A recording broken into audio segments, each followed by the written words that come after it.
happening, family? It's your man, CRB Jr. here at Motown Mafia Podcast, of course, a Big Boss Filmworks production.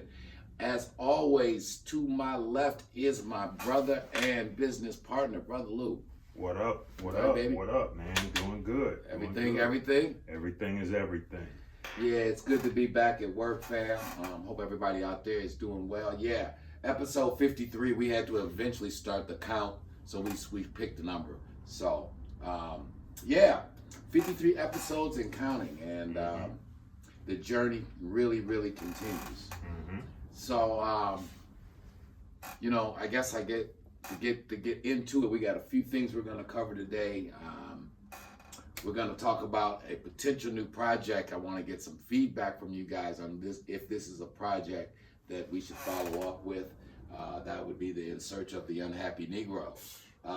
And then we're going to talk about T.I. and his son. We're going to talk a little bit about when our youth culture really changed in the African American culture, when this becoming street, this keeping it real, when all these kind of buzzwords that we now use so commonplace, when did they become a part of our lexicon? The fabric of our culture. And even more importantly, you're right, to now it's not a matter of them being, those words are not a matter of our lexicon. They're the fabric of American culture. Yeah. When I hear 60-year-old white men in movies talking about, I got this. All this. And where that all kind of leads back from. And then a really inspirational entrepreneurial story about some brothers and sisters got a company called The Curl Mix and their recent experience on Shark Tank. We'll tie back in one of my proteges who has grown bigger than me, and her experience on Shark Tank, and how I think it will inspire all entrepreneurs out there, and in particular entrepreneurs in the African American community. So yeah, man, I think you remember we were just talking or riding the first time, I think just in a bullshit conversation, and I was like, you know, I don't know why the media keep talking about, you know, you listen to, I won't even call out the news outlets because we already know who they are, but you listen to some of these news outlets, and there's this continual theme that black folks is unhappy, there's all this racial strife and tension, but in America, right? Right. And then I go out on Friday night, or I be driving down the streets on Saturday, right? And I be looking at the bars, and I be looking at the restaurants, or I be at the restaurant, or I be at the club, or I get invited to an affair, and it's the happiest, most people enjoying their lives that you would want to see. And so it made me start to do some pondering. If I listen to TV, they telling me the Negroes is unhappy and we sad and we getting persecuted. But all the Negroes I know is always smiling, laughing, and joking. You see, it's almost like those care commercials from the late 70s and the 80s, where like back in Africa, how they want you to make Africa think that it was just desolate wasteland. Yeah, we got a fly in the studio, fam. Yeah. This motherfucker is just I don't know how he got in here, but he won't pay rent. No, he's like this fly is like a bad tenant. He won't pay rent and he won't leave.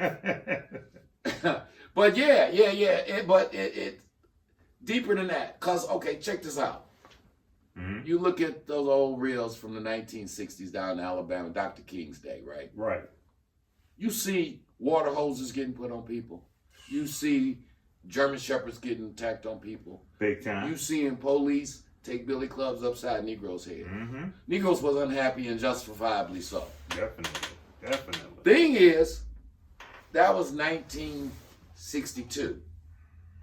I'm just here to bring up a conversation because in 2022, we not unhappy like that. No.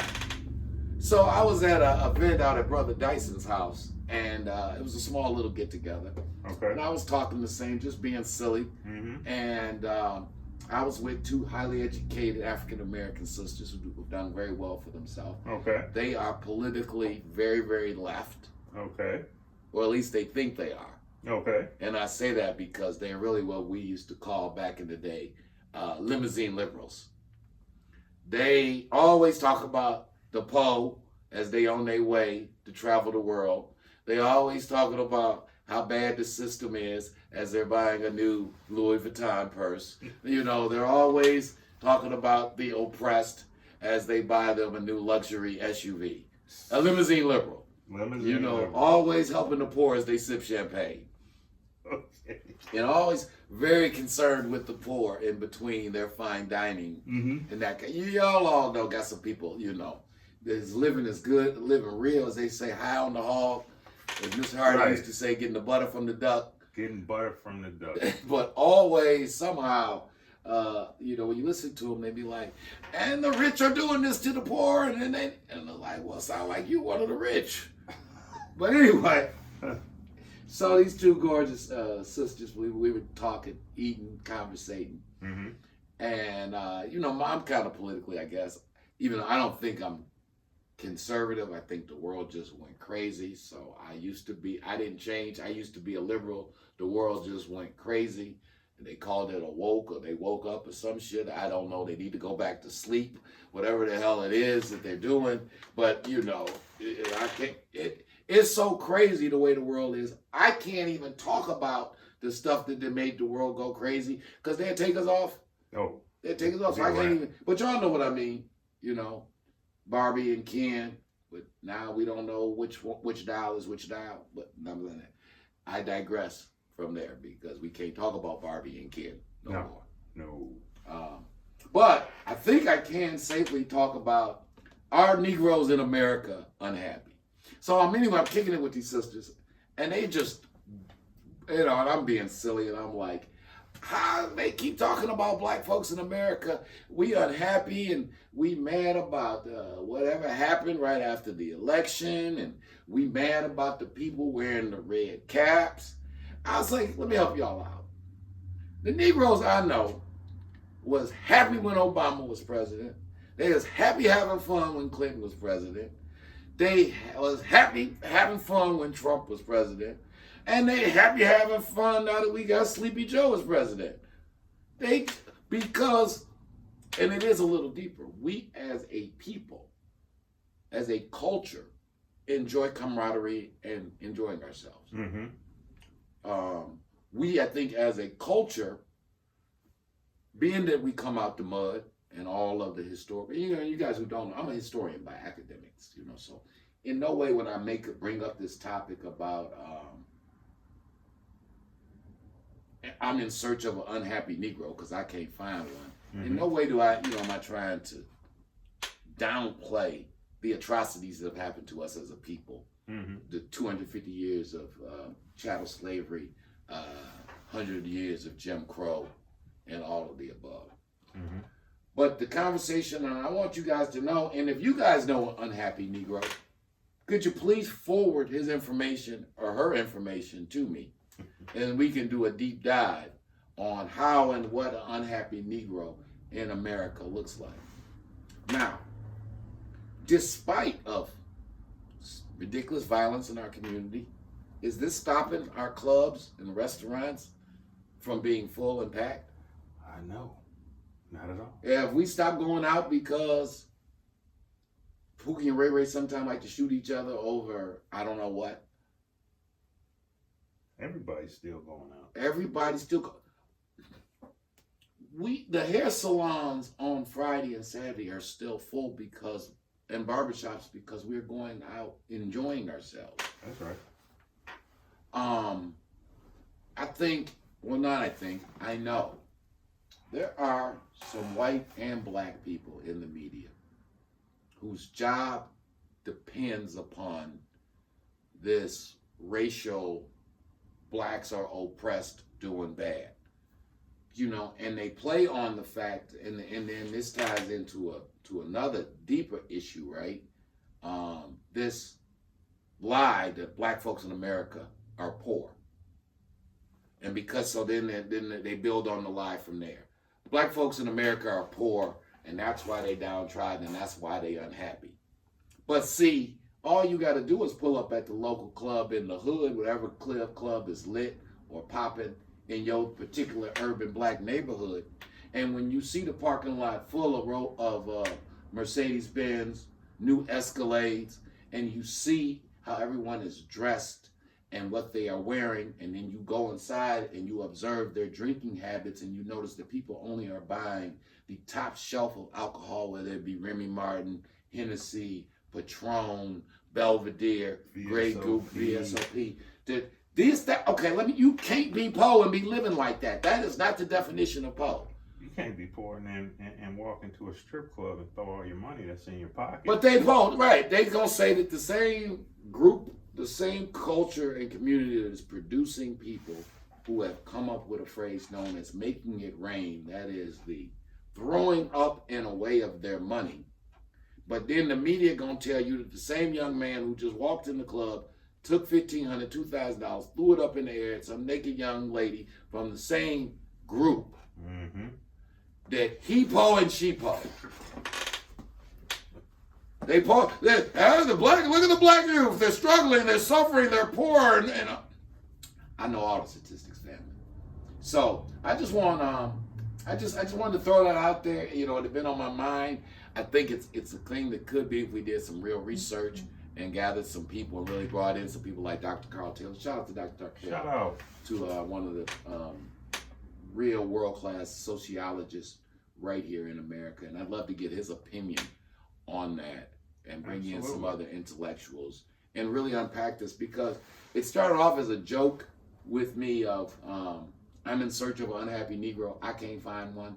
I tell people I got 700 Negro phone numbers in here in my phone. Ain't one of them unhappy. Right. You know, and I'm trying to figure out, and then the only time I see us really behaving unhappy is when we're conducting violence on one another. And that's usually because one Negro is more happy than the other Negro, and he hating because he happier than me, and I'm only a little happy, and he real happy, and now I'm sad because he happier than me.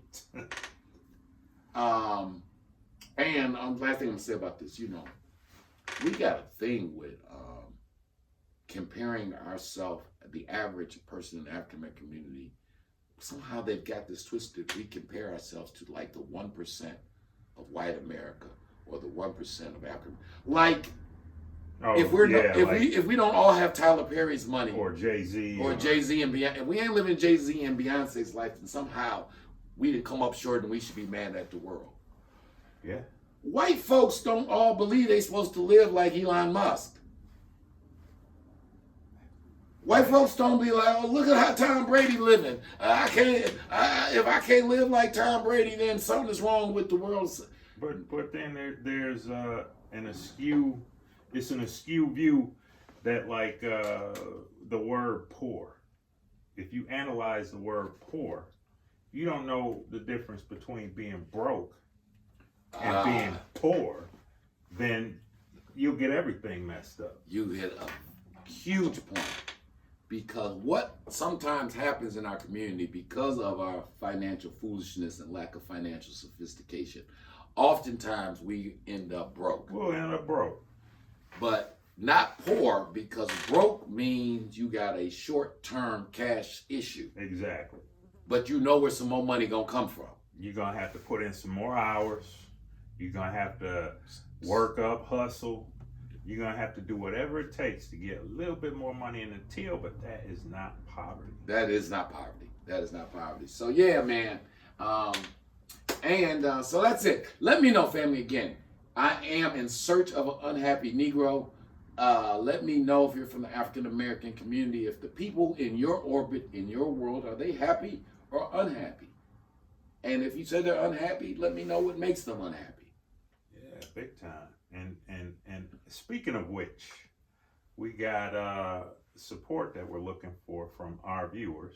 You support us at $ Big Boss Filmworks. That's all one word. $ Big Boss Filmworks. Obviously, we got some original content and scripted things. Just met with our people overseas. Gonna redo our website.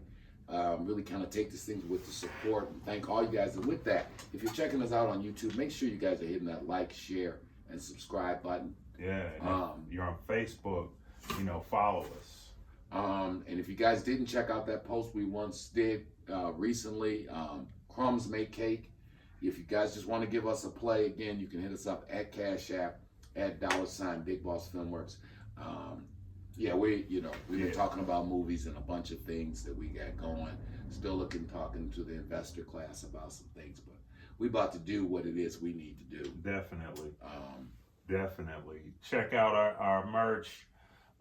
Shop.bigbossfilmworks.com for the t-shirts, the caps, the socks, the phone covers. We got more stuff coming. Check that out as well. And we will have some sample apparels. I want to give a shout out to the homie Ivano. Vano is the owner. Ivano is the owner of Vano's, located at 3246 West Davison. Vano's has come on to be an official sponsor. Vano's Clothing, an official sponsor of the Motown Mafia podcast. We'll have all of his some samples of all the fresh gear. You know, he's got one of the best eyes for fashion, I think, in the country. It's been an institution over there on the west side, a former and current business partner of mine, and just an all-around great guy in what he's done, and for employing our people in that neighborhood should be commended. So we are very proud to have Vinyls Apparel coming on board to be our sponsor. And again, he's located at 3246 West Davison. He's pretty much at the corner of Davison and Wildermere on Davison between Dexter and Linwood. You can't miss it. He's got a big gorgeous sign up that says Vinyl. You'll see the window all laced out with his mannequins and the hottest design. Right next door to Blazing Hookahs. Also under his same umbrella, hottest new hookah shop in the city, Blazing Hookahs, located right next to Vano's at 3246 West Davison.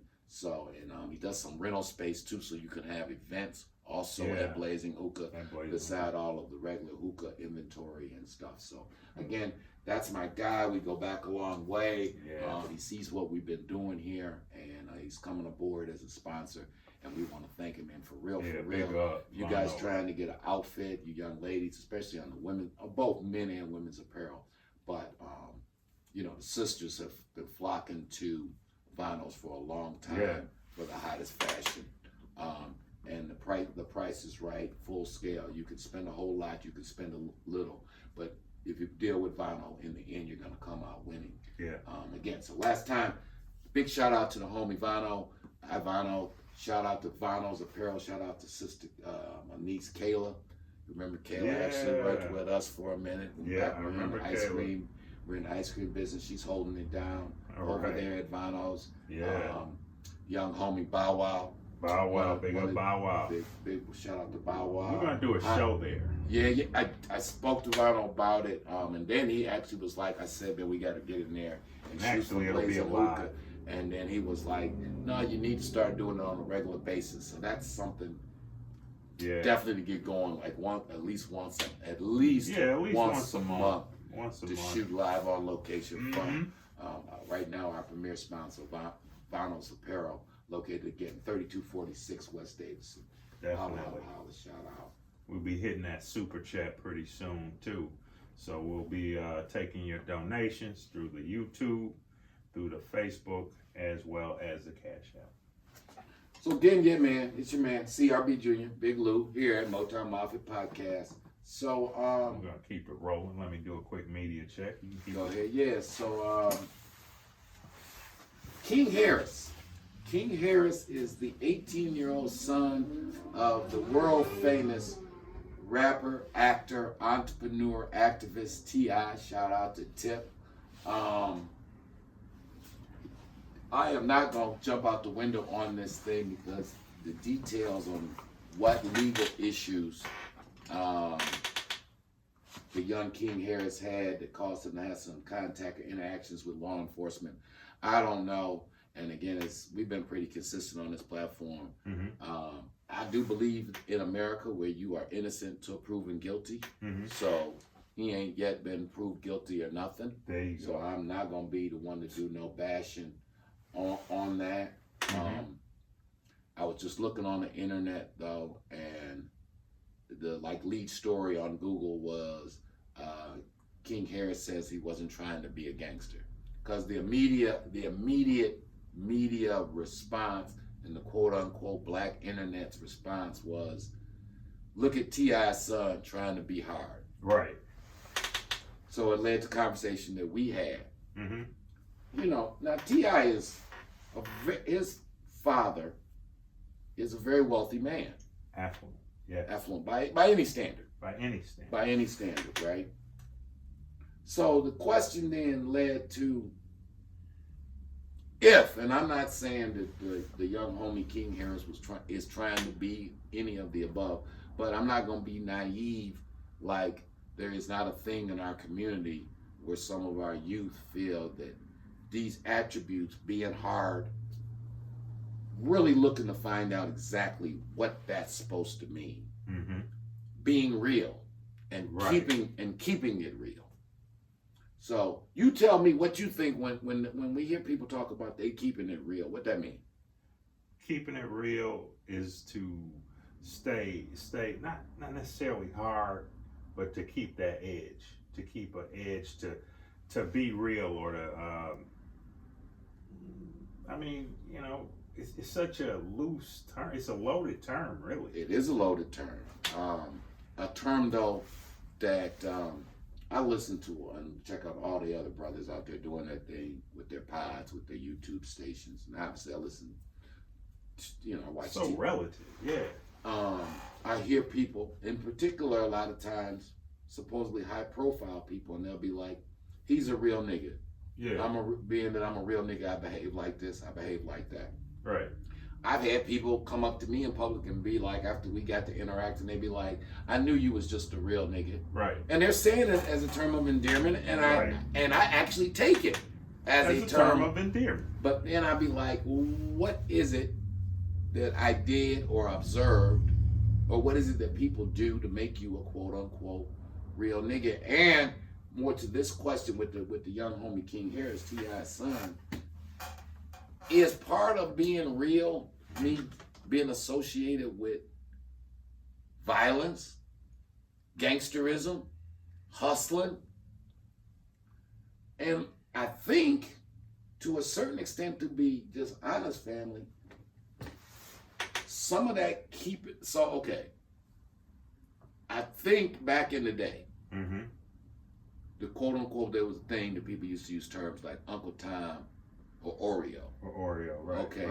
Right. And that was describing an African American who preferred quote unquote white culture over their own culture. Mm-hmm.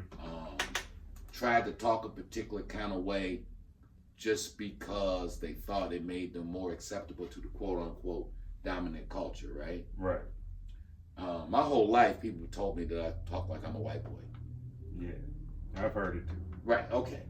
Well, then my response has always been, I don't think white people have a monopoly on having command of the Queens. Command of the English language, right? Right. And if I speak like I'm a product of very good education, then that is accurate. Right. Mama, pops and moms and them definitely did what they did to put me in a position to go to good schools, which I went to, right? Mm-hmm. Now, that said, the way I talk, and I know a lot of stuff I gotta pass on because a lot of quote unquote street cred and things I gotta pass because of who my daddy was. So I never necessarily had to really, people just took for granted he know what time it is because look at the house he grew up in, which was relatively accurate, right? I mean, a lot of quote unquote street shit, I mean, forget about it. Of course I don't know more about it than, you can talk all the slick gangster shit in the world, but you ain't seen or done what we saw and what we did. Mm-hmm. I mean, you know, I was joking the Hova line, you know. It's a few that know when Hova say, I've been in the car with so much shit that if the cops pulled us over, the dog would get sick. Right. Yeah, I've been in the car with so much shit that if the cops pulled us over, the dog would get sick. Well, those of us who done that a lot know what Hov was talking about. Big time. Problem is, you ain't got to be real to do that shit. Well, I don't think that made us real. That made us criminals or hoodlums. Mm-hmm. But that ain't what really made us real or not. or they didn't make us real Negroes. Yeah, exactly. That didn't qualify us one way or the other to be a part of the African American community. You ain't got to be involved in that kind of activity to be a full-fledged member or full-fledged male due to respect of a full-fledged black man in America. You ain't got to be in the whip with 20 bricks. Right. You ain't got to live like that just to be. You should not have to live like that just to get the full respect of being a male in our community. I think about Omar, well, not Omar, but what was his name? Marlo from The Wire. Yeah. Jamie Hector, shout out to Jamie Hector. Shout out, Jamie. Shout out. Get at us. Yeah.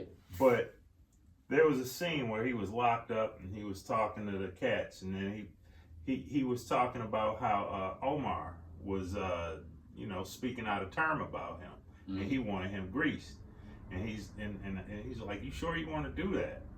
He's like, "My name is my name."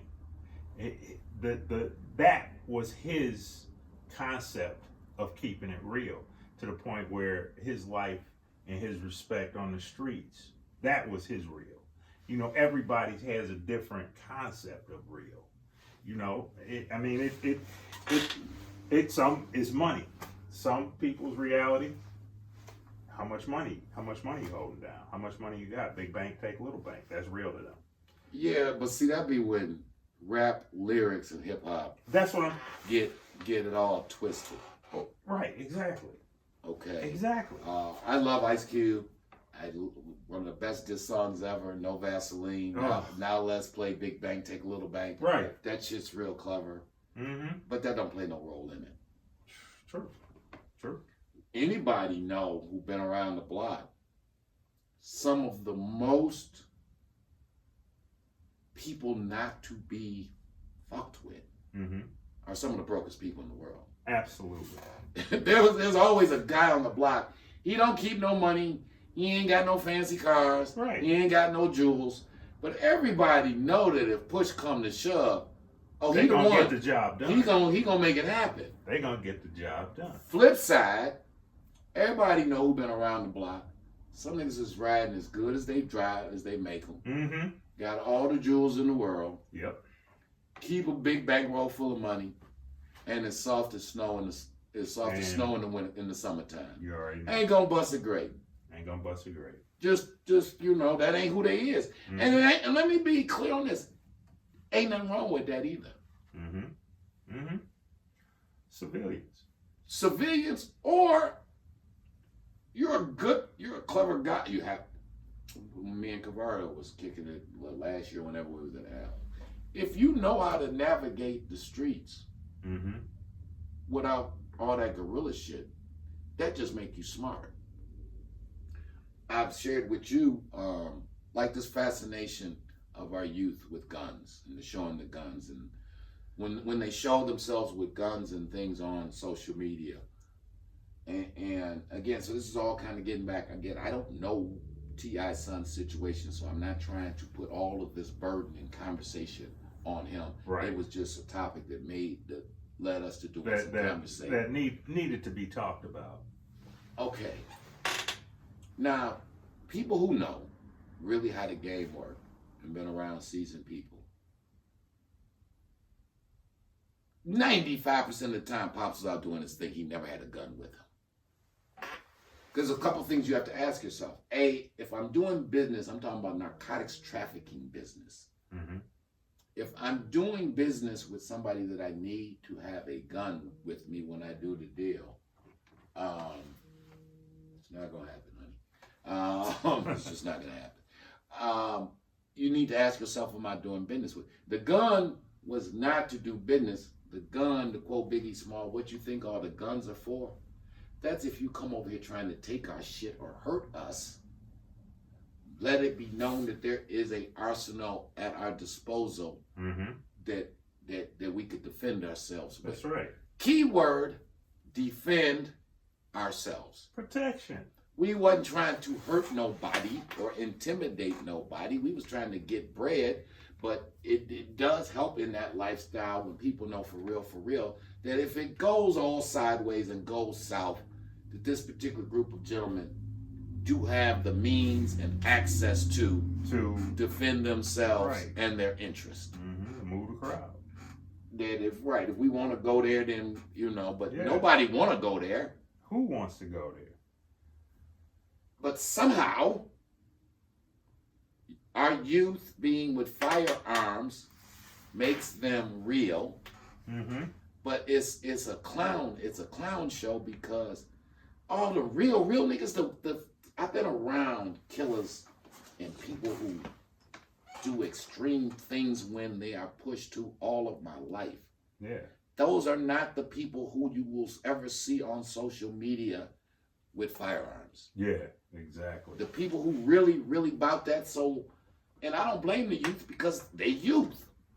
They don't know. They don't know. Somehow it all got broke down. I want you guys' feedback on this. Yeah. These are some deep issues that we kind of talking about. What is your concept of keeping it real?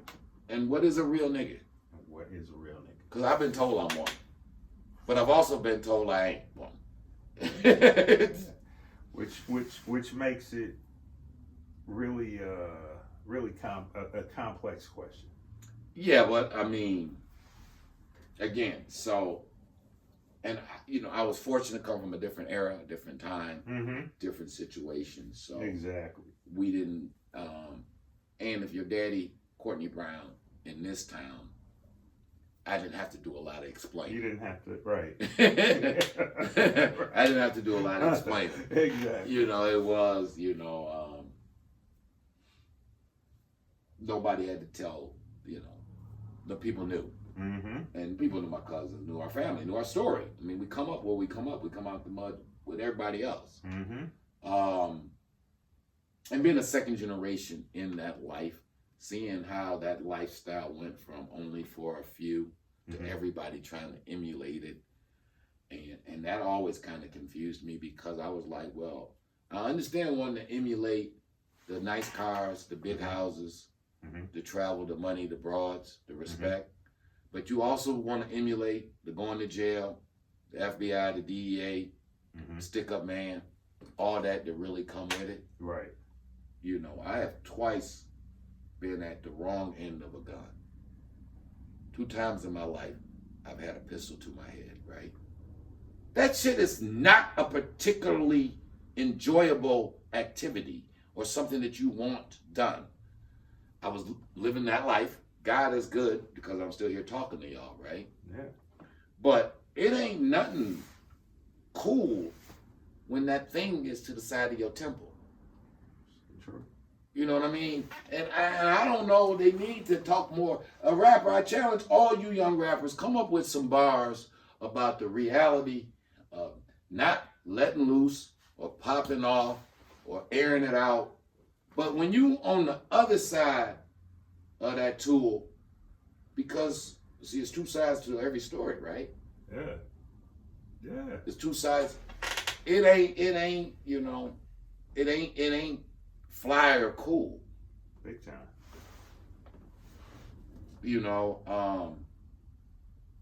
So yeah, it's a lot to it, man. It's a lot to all of this stuff, and we're gonna talk a little bit more about later in the show, maybe when this mindset, because we say all this, man, because I think it's a responsibility of us OGs to try to get to the root nature, because we was talking earlier about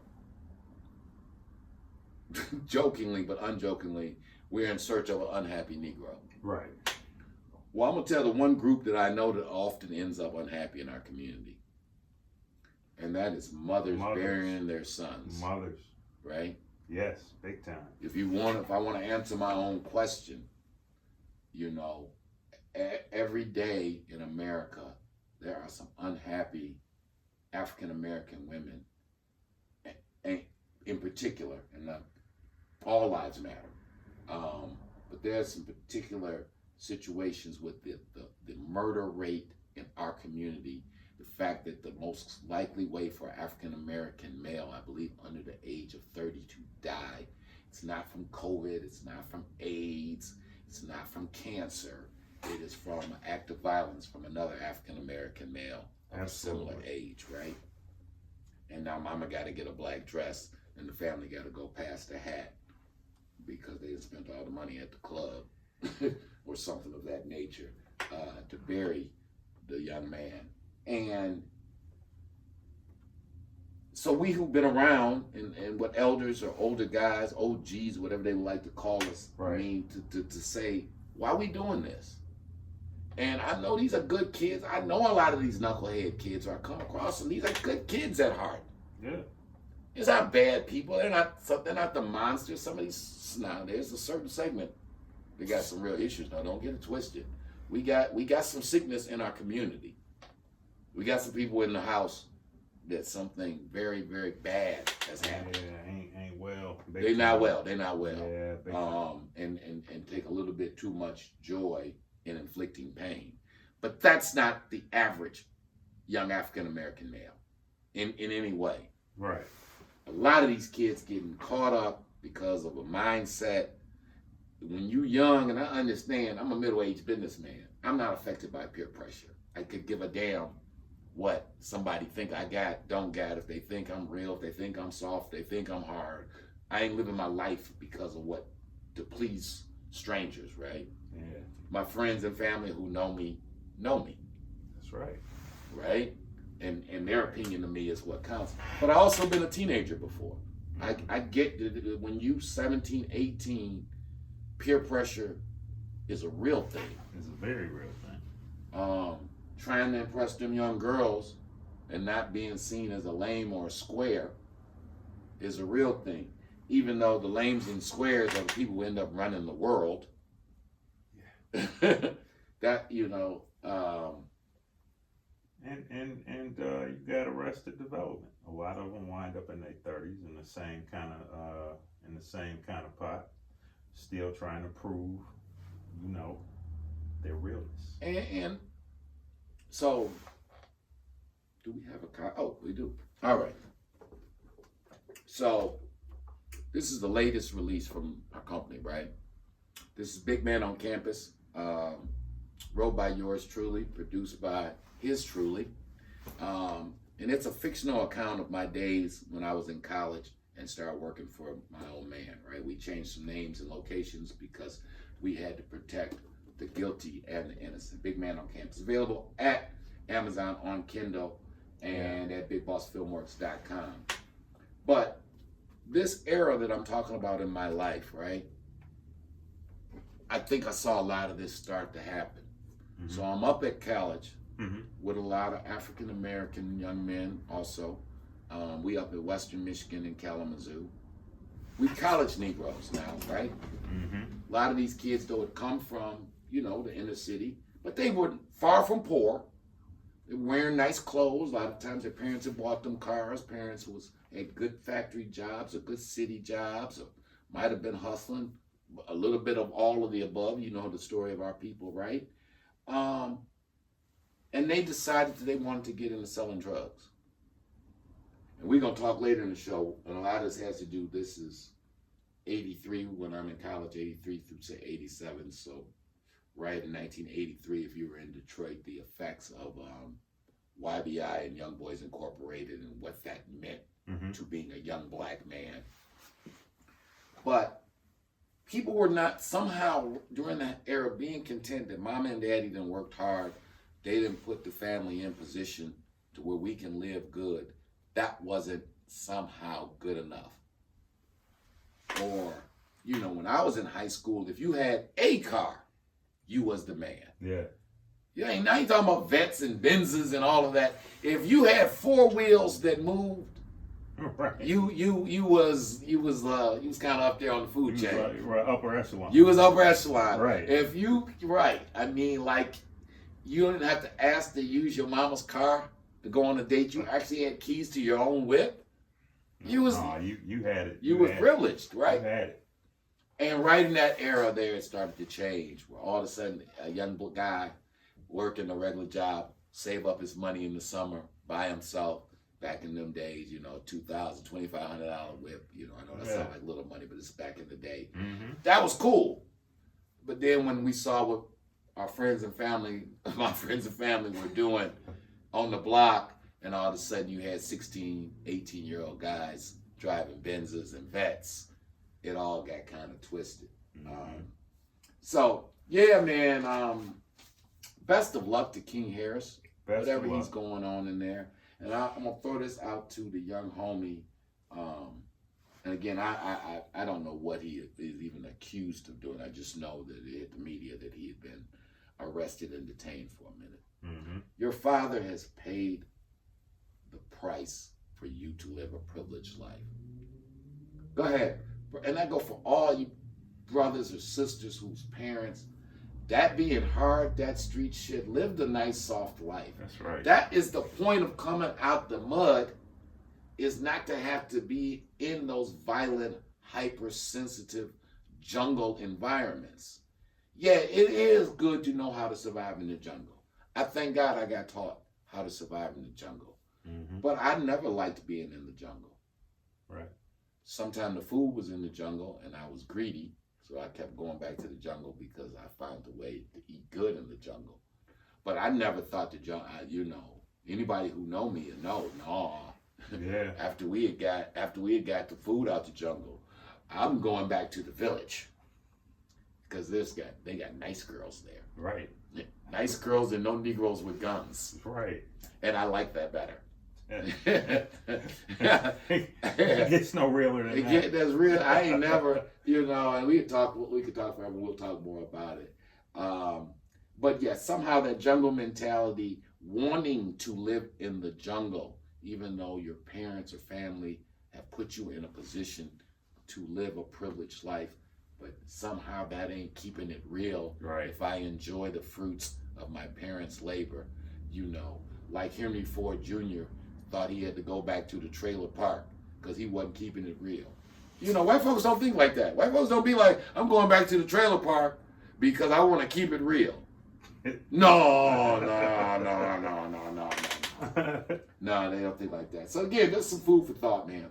Some food for thought around there. So let's take a short little break here and another shout out to our newest sponsor.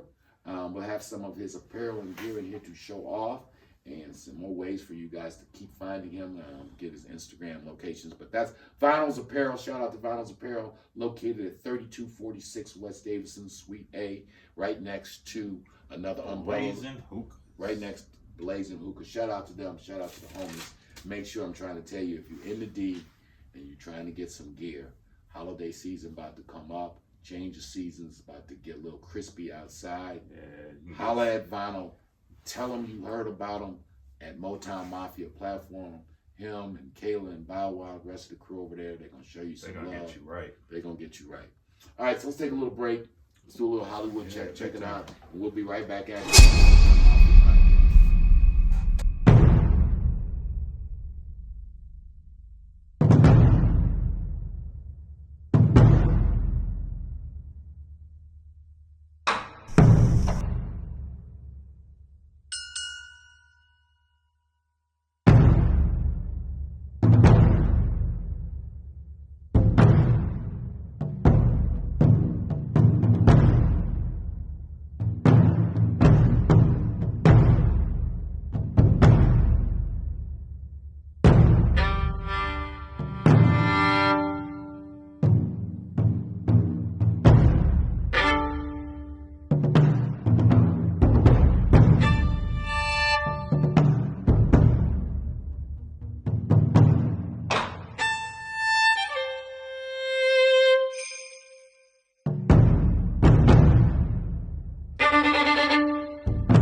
Actually, Claxton was the guy who really had to wait. The Italian mafia around here in Detroit had really been the primary wholesalers dating back to Prohibition. You had men like Giovanni Papa John Prizziola and Raphael Jimmy Q, or Jimmy the Goon Quazzarano. Mr. Quazzarano, as well as Mr. Prizziola, had very, very solid ties over in Sicily, as well as ties into the French connection. Claxton had met a connect out in Oak Park, some Italian. Claxton was being fed top-quality heroin through Sam the Mustache Norber, a remnant of Detroit's infamous Jewish Purple Gang. he was getting some of the best dope in the city. No question about it. This territory was always recognized nationally as not just a hub for Detroit Italians, but a hub for national Italians to get their drugs. So we were scuffling with it, you know, and we did this for like 4 or 5 months. In '69, Eddie Jackson finally caught a break. A well-known junkie in Paradise Valley by the name of Box claimed he could hook Eddie up with someone big. Box, he was just another average guy, man, addict, who happened to know Claxton. First thing Box said, man, give me a blow, I'm sick. Eddie said, man, you ain't done what you say, man. Don't worry about it, man. No big man, don't worry about it. Who is this guy you talking about? John Claxton. Man, and you a junkie and you don't, I know him. He just bought a house in Palmer Park, cost $40,000. I said, man, ain't no nigga got $40,000. So sure enough, he did know Claxton. Took Eddie out there. Eddie came back with some jive. I look at the package. I figured sugar or flour. I say, what is that? He said, that's dope. I say, man, a person pay you for this shit? He said, yeah. They started capping up the jive. I'm fascinated because I'd never seen heroin or cocaine in my life. I'm 30 years old, I've never seen it. And I said, what they do? He said, they capping up these penny caps and they sell them for $1 a piece. With Eddie now being supplied by John Klassen, his operation took off, and soon Eddie could be seen riding the streets in a brand new red convertible Cadillac. I was working at the gas station on Gratiot and Madison. Eddie used to come through with them Cadillacs and stuff, you understand, which, you know, every black guy, you understand, wanted to drive a Cadillac. And I used to tell Eddie, let me hustle with him. He said, man, you know I can't hustle with you because, you understand, you know your mama kill me. Eddie come flying around the corner in a 1969 red Cadillac convertible, brand new. San Mateo Red. I never will forget it because we had went out to the car dealership out on Grand River, and he had picked that car out when we had first started, and I was like, man, you ain't finna make that kind of money to buy no Cadillac, you know, because I'm not thinking that big, but he is. And when I came home, he had that Cadillac. Get in the car. I said, I'm not getting in the car, it's stolen. And Lodger, his brother laughed, said, no, Eddie just bought it at Coffee Cadillac for $6,900. I said, $6,900? He paid cash for it. Once Eddie hooked up with Claxton, he started getting a product that he could work with, you know. Seeing his buddy's business was now booming, Courtney Brown decided to supplement his day job by moonlighting with Eddie. My mother and father had separated, and my father went to stay at this house on Mark Twain Street. And that morning, I woke up in the morning, and I hear these men talking in the kitchen. And I peeped in the kitchen, and it was a pile of white substance on the table. I had no idea what it was. The pile had to be like 4 feet high. But my father, he ushered me back in the room. Eddie soon assigned him the task of finding an apartment building he could purchase to use as a headquarters for the operation. Courtney found it on Hancock Street and John R. in Midtown Detroit. They was getting a little bigger. They opened a place on Hancock. He kept saving his money, and then he bought that building up there on Hancock, and then he started selling quarters.